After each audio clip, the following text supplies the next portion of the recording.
बिस्मिल्लाहिर्रहमानिर्रहीम। अस्सलामु अलैकुम रहमतुल्लाहि व बरकातुहू। उम्मीद करता हूँ सब बहन भाई खैरियत से होंगे।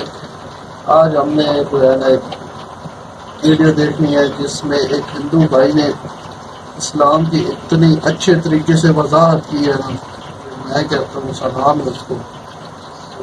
डॉक्टर जाकिर नाइक के शो पे आज देखते हैं सारी वीडियो जो है ना।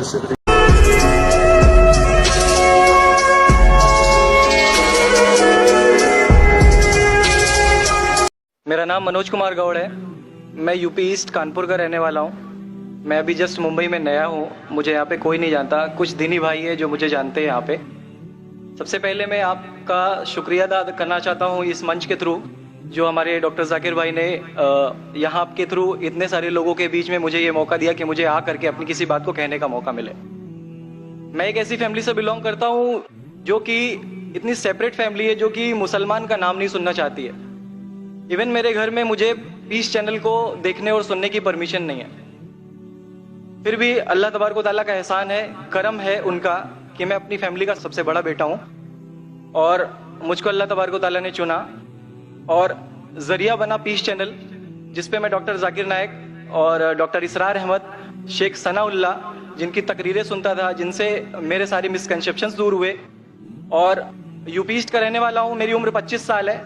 मैं मुंबई में पहली बार आया हूँ। मैं यहाँ पे किसी को नहीं जानता था और अल्लाह तबारक व तआला से यही दुआ करता था कि अल्लाह ताला जब आपने मेरे को यहाँ तक पहुँचाया है कि इस्लाम को सही और गलत का जो मेरा कंफ्यूजन था वो सारा दूर हो चुका, तो अब मुझे ऐसी जगह पे पहुँचाइए जहाँ पे मैं इस्लाम को पूरी तरह से फॉलो कर सकूँ। क्योंकि मेरी फैमिली में पूरे के पूरे फैमिली के मेंबर्स अगेंस्ट, कोई भी बंदा मेरी बात सुनने के लिए तैयार नहीं। मैं अपने घर में इस तरह से रहता था कि जैसे एक लैंडलॉर्ड के यहाँ कोई एक किराएदार रहता है, बिल्कुल इस तरीके से बिल्कुल नेग्लेक्ट करके वो लोग मुझे रखते थे। मैं ये मैसेज उन अपने घर वालों को भी और उन हजारों लोगों को जो मुझे यूपी ईस्ट के जानते, पूरे यूपी ईस्ट का पूरा बंदा जो भी मुझे देख रहा होगा, जो मुझे जान रहा होगा, उन तक ये मैसेज पहुंचाना चाहता हूं कि इस्लाम कोई भी ऐसा काम नहीं करता है जिससे किसी माशरे को नुकसान पहुंचता हो। ये कोई टेररिज्म नहीं है, ये कोई ऐसा काम नहीं करता जिससे किसी को नुकसान पहुंचता हो।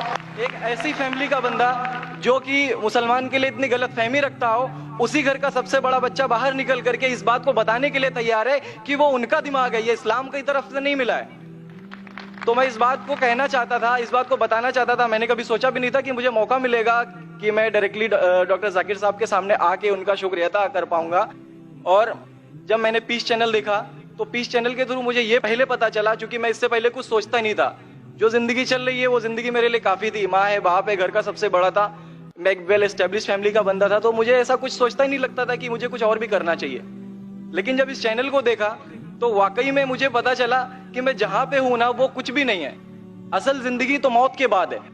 क्योंकि मेरी जिंदगी जो है ना वो सिर्फ यही सोचती है कि मैं जो कुछ भी सोच रहा हूँ मेरी जिंदगी के दायरे में है, लेकिन असल जिंदगी जो शुरुआत होती है वो मौत के बाद। और मेरा हिंदू रिलीजन मुझे ये सिखाता है कि मौत के बाद न जाने कितने सारे जन्म है।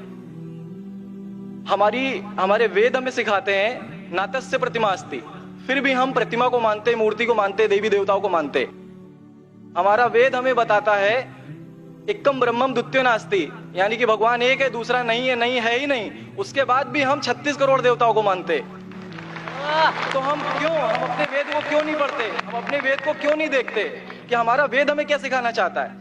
हिंदुज्म हमें यह बताता है कि हमारे भगवान इस पूरी दुनिया को चलाने वाले इस जमीन पर आए, इस जमीन पर वो खुद आए। भगवान राम यहीं पैदा हुए, भगवान श्री कृष्ण यहीं पैदा हुए, और उनके पैदा होने के बाद भी उन्होंने हमारे लिए कोई भी चीज रिटर्न करके नहीं दिया। आप लोगों से गुजारिश करना चाहूंगा, एक छोटी सी बात जो मेरे दिल में है, सारे भाइयों से गुजारिश है कि उसको एक बार सुने जरूर। क्योंकि हमारे भगवान जब हमारी इस दुनिया में आए तो उन्होंने हमारे लिए कोई भी चीज रिटर्न में नहीं छोड़ी। उनके जाने के बाद तुलसीदास ने लिखी, उनके जाने के बाद गोस्वामी जी ने लिखी। तो भगवान बेहतर लिख सकते थे क्या ये उनके बाद वाले बेहतर लिख सकते थे? दूसरी बात, इस पूरे वर्ल्ड में ए से लेके जेड तक की कंट्री है। ए से अमेरिका भी होता है, ए से ऑस्ट्रेलिया भी होता है।